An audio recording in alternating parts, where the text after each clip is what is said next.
मैत्रिणींनो, रुचिरा खवयामध्ये तुमचं मनापासून स्वागत आहे. आपण बटाट्याच्या वेगवेगळ्या भाज्या करत असतो. सगळ्यांना हॉटेलमध्ये गेल्यावर दम आलूसारखी भाजी खायची इच्छा होते.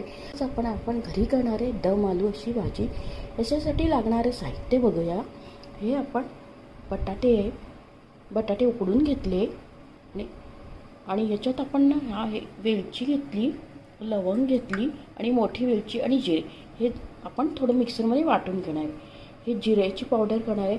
ही धण्याची पावडर असेल तर पावडर घ्या, नाही तर असं वाटून घ्या. आणि हे तेजपत्ता टाकणार आहे आणि याच्यात बडीशोप आपण वाटून घेणार आहे. बडीशोप वापरा आणि दालचिनी आपण वाटून घेणार आणि दालचिनीची पावडर असेल ते पण तुम्ही वापरू शकता. आणि आपण 2 चमचे मोठे दही घेतले. लाल मिरची पावडर आहे, ही बेडगी मिरची आहे आणि हे सुंठ आहे म्हणजे जिंजरची पावडर आहे.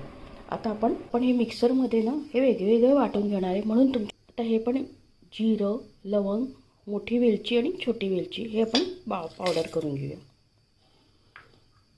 जिरं आणि धणे वाटून घेऊ आपण.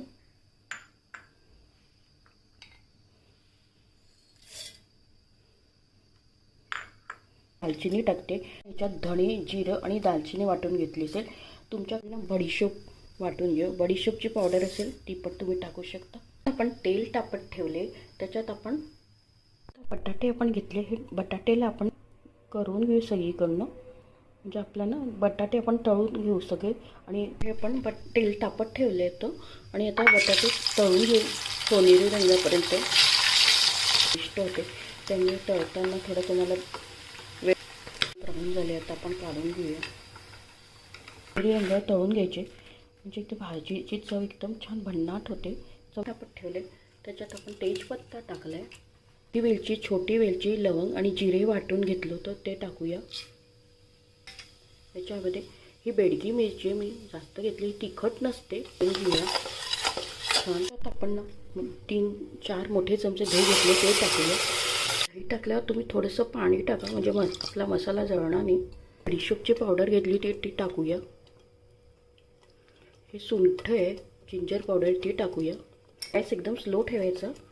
आणि हे आपण दालचिनी आणि धणे पावडर वाटून घेतली ती टाकूया. सगळं छान परतून घ्यायचं. हे ते आपण या मसाल्यात टाकूया. दहीची वाटी होती त्याच्यात पाणी घेतलं. तुम्हाला कुकरचं झाकण लावूया. आता कुकरची 1 शिटी होऊ देऊया आपण आणि मग आपण झाकण काढूया. छान झाली आपली भाजी बघा. बघताच थोडी खायची अशी झाली आहे. याच्यात आपण दही टाकून पण